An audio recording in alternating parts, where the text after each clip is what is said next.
10 ते 15 वर्षा अगोदर किंवा त्याच्या अगोदरचा जो काळ होता आमच्या समाजामध्ये, एज्युकेशन म्हटलं तर नगण्य. आम्हाला तर वाटते की आमचे वडील सांगत होते की आमच्या समाजामध्ये ग्रॅज्युएशन झालेले असे 2-4च लोकं फक्त बोट्यावर मोजण्यालायक होते. तर मी आपलं नाव आता सध्या तरी विधानसभा निवडणुकीकरिता सर्वात अग्रेसरमध्ये दिसत आहे. तर काय आपण निवडणूक लढण्यास इच्छुक आहात काय?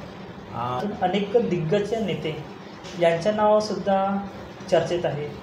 तर पक्षाने आपल्यालाच का म्हणून उमेदवारी द्यावी? की पॉलिटिशियन या चीज अच्छी नाही आहे. आपल्या महाराष्ट्राच्या किंवा आपल्या देशाचं नेतृत्व करता आलं पाहिजे. असे आपल्याला मुलं. नमस्कार, मी सुमन ठाकरे आपल्या सर्वांच्या माझ्या महाराष्ट्र न्यूजला स्वागत करतो. तर आज आपल्यासोबत बोला मुद्दाच्या या कार्यक्रमात उपस्थित आहे प्रसिद्ध दंत चिकित्सक आणि समाजकारणात अग्रेसर असणारे डॉक्टर श्रीकांत राणा. राणाजी, आपलं माझ्या महाराष्ट्र न्यूजला स्वागत आहे. नमस्कार. तर माझा पहिला प्रश्न असा आहे आपल्याला की आपण दंत चिकित्सक नागरिकांना सेवा देत आहात व आंबेदोरी आणि विधानसभा क्षेत्र हा अति मागासलेला आहे. आपण या मागासलेल्या क्षेत्रात दंतचिकित्सक म्हणून सेवा देत आहात. आतापर्यंत आपण किती नागरिकांना सेवा दिलेल्या आहात? नमस्कार मंडळी, मी डॉक्टर श्रीकांत श्रवण राणा. मी दंतचिकित्सक म्हणून आमगावला माझे दवाखाना आहे आणि मी ह्या क्षेत्रामध्ये 10 ते 12 वर्षापासून दंतचिकित्सक म्हणून सेवा देत आहात. आणि ह्या माध्यमातून आतापर्यंत मी विविध ठिकाणी कॅम्प घेतलेले आहोत. त्यासोबत आम्हाला जसं सामाजिक कार्यामध्ये जसं आम्हाला बोलवतात, आरोग्य मौखिक आरोग्याबद्दल मार्गदर्शन करण्यासाठी जसं आम्हाला बोलवतात, त्या ठिकाणी जाऊन मी सगळ्या लोकांना पण मार्गदर्शन करत असतो. तर नियर अबाउट असं मला वाटतं की जसं आम्ही कॅम्प घेतलेले आहेत तर 5 ते 6 हजाराच्या जवळपास आम्ही असं कॅम्पच्या माध्यमातून लोकांना ट्रीट केलेलं आहोत. आपण आताच बोललेलं आहात की अनेक कॅम्प आपण केलेले आहात. तर माझ्या यावरच एक असा प्रश्न आहे आपल्याला की आपल्या जीवनातील कॅम्पमध्ये एखादी भयभीत करणारा क्षण कोणता? कॅम्पच्या सोबत मी आपल्या डेली प्रॅक्टिसच्या एक अनुभव सांगू इच्छितो की मी एक दिवस असं नियर अबाउट 1 वर्षा अगोदर माझ्याकडे एक जनरल एक पेशंट आलेला होतं. म्हणजे आमच्या गावच्या आजूबाजूचं आहे, आंबोली तालुक्याच्या आजूबाजूचं आहे. त्याच्यामध्ये पेशंटला स्वतःहून पेशंट नाही आलता, पेशंटच्या वडिलांनी मुलाला घेऊन आले होते. तर सगळ्यात मोठा प्रश्न पडला होता की मला सरळ मी त्यांना म्हटलं की पेशंट कोण आहे. तर तेव्हा मुलांनी म्हटलं की वडिलांनी म्हटलं की मी पेशंट नाही, माझा मुलगा पेशंट आहे.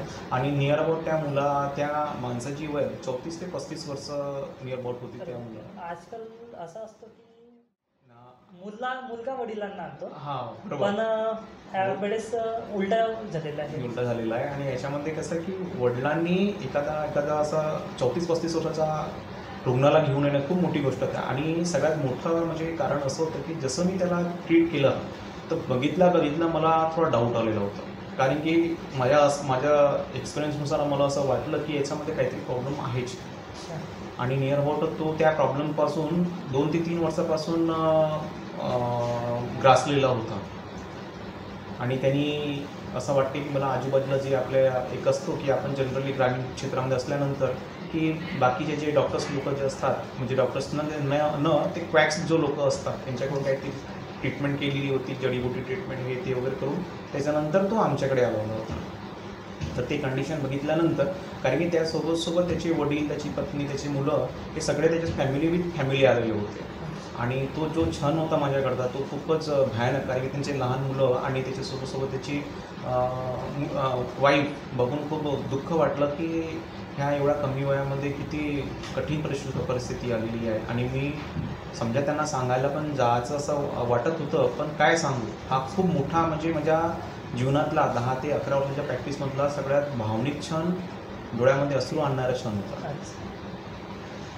आपण दंतचिकित्सक आहात आणि सामाजिक कार्यातसुद्धा अग्रेसर आहात, आम्ही ऐकलेलं आहे.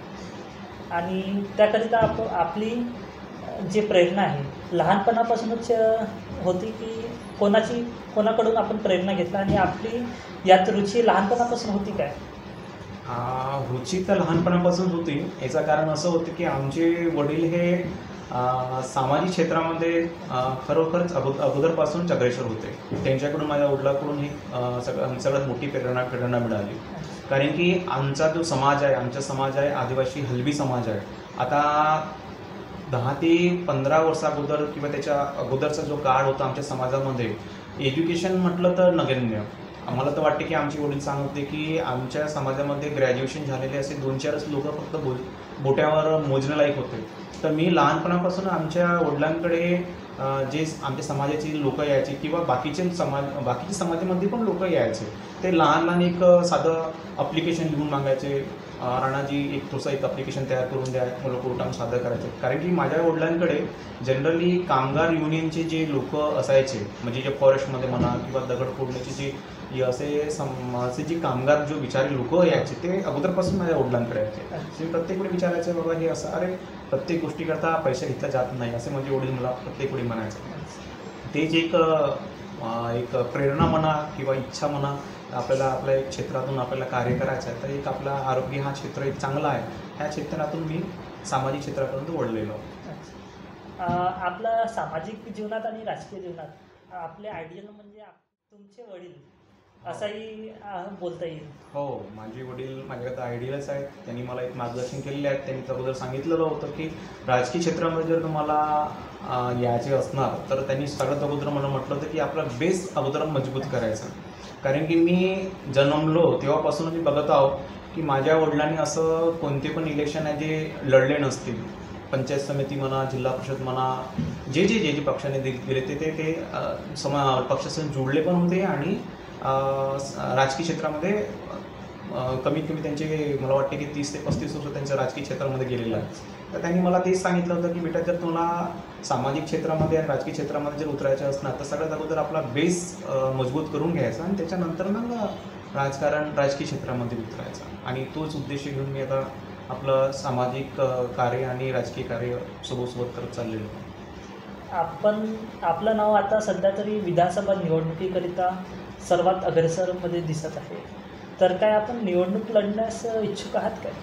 आता निवडणूक लढल्यास इच्छुक हा प्रश्न तर खूप मोठा आहे, पण खरंच माझी एक मनापासून इच्छा आहे की खरंच आपण पण आपल्या ह्या जो आमगाव सालेकसा देवरी जे क्षेत्र आहे, तिन्ही तालुका आमगाव जे विधानसभा क्षेत्र आहे, तर जर मला आमच्या पक्षाकडून जर चान्स दिला तर खरंच लढण्याची इच्छा आहे. कारण की मला पण एक माझा पण एक उद्देश आहे की आपल्याला काहीतरी करून दाखवायचं आहे समाजामध्ये किंवा आपल्या पूर्ण सोसायटीमध्ये. आपलं एक एक्झाम्पल द्यायचं आहे की खरंच कसं असते नेतृत्व, कशा प्रकारे काम केल्या पाहिजे, ह्या नेतृत्वाची आपल्याला करून दाखवण्याकरता खरंच जर पक्ष माझ्याबद्दल विचार करत असेल तर हमखास लढणारच. आपला आमगाव देवरी आणि सालेकसा या विधानसभा क्षेत्रातून अनेक दिग्गज नेते यांचं नावसुद्धा चर्चेत आहे, तर पक्षाने आपल्यालाच का म्हणून उमेदवारी द्यावी? हा प्रश्न तर खूप अवघड आहे, पण कसं आहे की जे माझ्यापेक्षा जे सिनियर्स आहेत ते आहे, त्यांचा मान सन्मान करतो मी, असं नाही की आहेत दिग्गज. पण माझा असा एक उद्देश आहे की एकदा तरी एका युवाला नेतृत्व करण्याचा एक चान्स दिला पाहिजे. खरंच की काय असते, आज आमचे मोदीजींचा एक व्ह्यू बघितला तर त्यांनी प्रत्येक क्षेत्रामध्ये युवा लोकांना अग्रेसर केलेलं आहे. आपण त्यांचं जर बघितलं तर, कारण कसं असतं की आजच्या आधुनिक युगामध्ये एक युवा नेता आणि एक दिग्गज नेता, तर दोघांमधले विचार करण्याची जो सरणी आहे ही कशा प्रकारची राहू शकतो हे आपल्याला याच्या नेतृत्वातून समजणार आहे. तर कसं असते की जर समजा एक युवाला आपण जर नेतृत्व करण्याचा जर चान्स दिला तर आधुनिकच्या म्हणजे जे प्रश्न पडतात, जे आधुनिक जे युवांना प्रश्न पडतात किंवा नारी सत्तेनाचे प्रश्न पडतात किंवा आपल्या समाजामध्ये सगळ्यांना वेगळे प्रश्न येतात, त्यांना कशा प्रकारे तो मार्गदर्शन करू शकतो आणि कशा प्रकारे त्यांचे प्रश्न सोडवू शकतो, याच्याकरता मला वाटते की युवा जे क्षेत्रामध्ये येणारे मुलं आहेत त्यांना संधी दिलाच पाहिजे. आणि सगळ्यात मोठा मला तसं वाटते की आमच्या जे वयोगटातील मुलं असतात जनरली 30 म्हणजे 25 वर्षापासून तर 40 वर्षापर्यंत त्यांचे एक दृष्टिकोन असतो की पॉलिटिशियन या चीज अच्छी नाही आहे. पण अशी गोष्ट नाही आहे, पॉलिटिशियन चीज हा अच्छी नाही आहे असं म्हणण्यापेक्षा, कारण की हा असं म्हणतच आपण काही चेंज करत नाही आहे. तर माझ्या मते असं आहे की जर समजा युवा मुलांनी जर समजा युवा लोकांनी जर यांच्यामध्ये इंटरेस्ट दाखवला आणि समजा जर काहीतरी करून दाखवतं म्हटलं तर खरंच हे एक संधी आहे की युवांना समोर केला पाहिजे. जर का समजा आपल्याला पक्षाने उमेदवारी दिली आणि आपण उमेदवारमधून जिंकून आलात आणि आमदार बनलात, तर आपला पहिला पाऊल कशावर असणार? सगळ्यात अगोदर तर मी माणसाचे जे बेसिक नीड्स असतात, अन्न, वस्त्र, निवारा आणि आरोग्य आणि शिक्षण, आणि सगळ्यात मोठा जो प्रश्न आहे आमच्या आमगाव विधानसभा क्षेत्रातील तो आहे रोजगार. सगळ्यात मोठा प्रश्न आहे, कारण की शिक्षण, बेरोजगारी तर खूप मोठा प्रश्न आहे आपल्या याच्याकरता. त्याच्याकरता आपल्या लाडके प्रधानमंत्रीजीने याच्याकरता खूप सारे आता योजना काढलेल्या आहेत.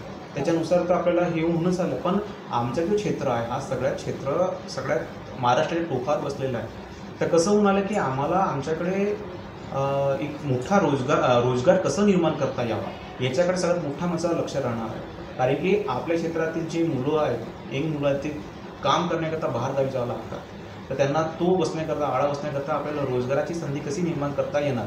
कारण की आमच्या समाज हा आपलं क्षेत्र जो आहे आदिवासी बहुमूल क्षेत्र आहे. त्या आदिवासी बहुमूल क्षेत्रातील मुलं कसं त्यांना रोजगार कसं निर्माण करून द्यावा याच्याकरता म्हणजे जास्त फोकस त्यांच्यावर आहे. दुसरं आरोग्याबद्दल, कारण मी डॉक्टर या फील्डशी रिलेटेड असल्यामुळे मी तुम्हाला एक सांगू इच्छितो की आमच्या क्षेत्रामधील जास्तीत जास्त कॅन्सरचे रुग्ण आढळतातच. तर सगळ्यात मोठा माझा फोकस राहणार की आपल्याला ह्या गोष्टीवर आळा कसं बसवता येणार याच्याकरता मला प्रत्येक आपल्या क्षेत्रामध्ये, कारण की आमगाव, सालेकसा आणि देवी क्षेत्रामध्ये सगळ्यात जास्त रुग्ण आढळतात. त्यांच्या क्षेत्रातून जास्त फोकस करणं खूप गरजेचं आहे.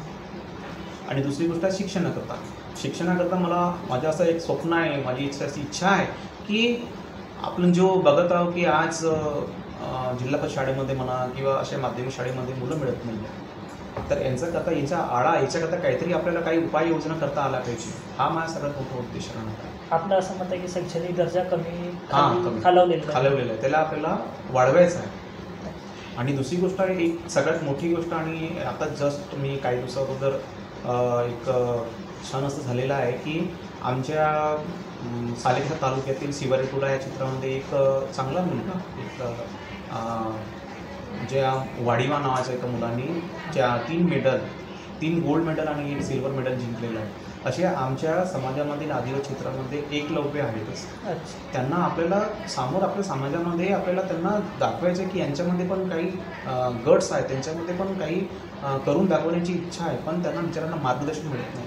तर त्या अशा जे होतकरू मुलं आहेत, जे कष्टाळू मुलं आहेत आदिवासी क्षेत्रामधील म्हणा, त्या मुलांना आपल्याला अग्रेसर करायचं. त्यांना एक चांगला मोठा प्लॅटफॉर्म तयार करायचा ज्यांनी आपल्या तालुक्याच्या, जिल्ह्याच्या आणि आपल्या महाराष्ट्राच्या किंवा आपल्या देशाच्या नेतृत्व करता आलं पाहिजे असे आपल्याला मुलं द्यायचे.